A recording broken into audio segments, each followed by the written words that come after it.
Gajah Mada merupakan seorang pemuda yang mempunyai keahlian bela diri yang sangat hebat serta berilmu tinggi.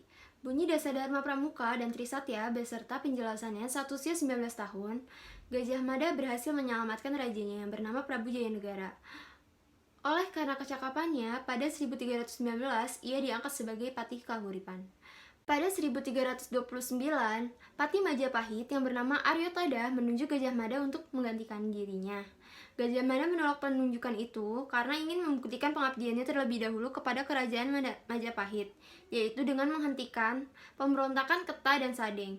Gajah Mada akhirnya diangkat sebagai Patih Majapahit pada 1334, setelah berhasil menaklukkan Keta dan Sadeng. Sumpah Palapa adalah suatu pernyataan atau sumpah yang dikemukakan oleh Gajah Mada pada upacara pengangkatannya menjadi Patih Amangkubumi Majapahit pada 1336 Masehi. Gajah Mada merupakan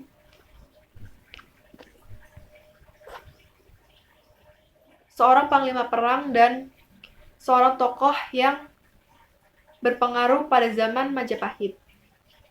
Pada 1336, Gajah Mada mengucapkan sumpah palapa, yaitu ia berjanji tidak akan memakan buah palapa sejenis rempah-rempah bila ia belum menaklukkan pulau-pulau di Nusantara. Pada pengangkatannya, Gajah Mada mengucapkan sumpah Amukti Palapa yang berbunyi, Sira Gajah Mada Pati Amangkubumi Isun Amukti Palapa, Tun Ayun Amukti Palapa.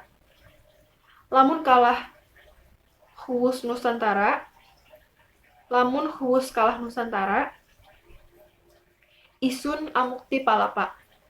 Lamun kalah Ring Hurun, Ring Saman, Tanjung Pura, Ring Huru, Ring Pahang, Dompo, Ring Bali, Sunda, Palembang, Tumasik, Samana, Isun Amukti Palapa. Artinya, kami Gajah Mada Pati Amangkubumi tidak ingin melepaskan puasa kami Gajah Mada. Jika telah menundukkan seluruh Nusantara di bawah kekuasaan Majapahit, saya baru akan melepaskan puasa. Jika mengalahkan Gurun, Saman, Tanjung Pura, Haru, Pahang, Dompo, Bali, Sunda, Palembang, Tumasik, demikianlah saya baru akan melepaskan puasa. Dari isi naskah tersebut, dapat kita ketahui bahwa pada masa diangkatnya Gajah Mada, sebagian wilayah Nusantara yang disebutkan dalam sumpahnya belum dapat dikuasai oleh Majapahit. Sumpah Palapa Gajah Mada mencapai keberhasilannya pada masa pemerintahan Hayam Wuruk. Hal itu dibuktikan dengan Majapahit pada waktu itu mampu menguasai wilayah-wilayah Nusantara yang meliputi Melayu, Tanjung Pura, dan juga Semenanjung Melayu. Begitu juga dengan wilayah Timur Jawa dan Nusa Tenggara, Sulawesi, Maluku, Irian Barat, dan Jawa kecuali kerajaan Sunda Galuh dan Sunda Pakuan.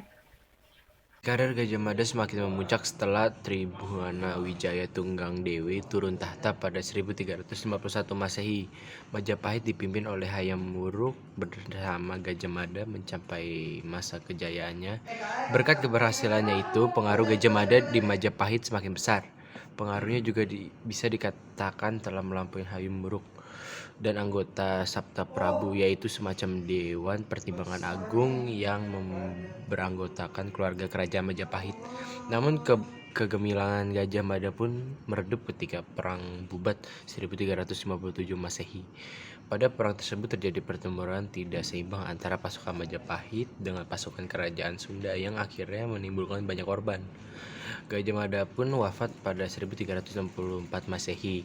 Setelah wafatnya, Hayam Wuruk pun melanjutkan kepemimpinannya di Majapahit hingga akhirnya ia wafat pada 1389 Masehi. Di masa-masa selanjutnya kerajaan Majapahit mengalami penurunan dan akhirnya runtuh pada tahun 1527 Masehi.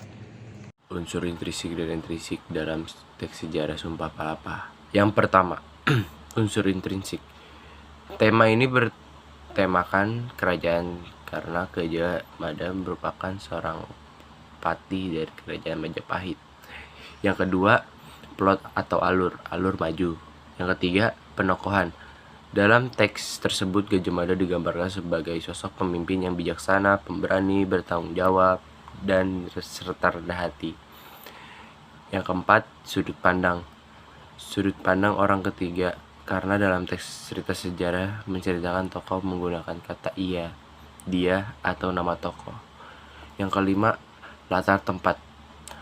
Latar tempat bertepatan di kerajaan Majapahit, waktunya tahun 1258 Saka atau 1336 Masehi.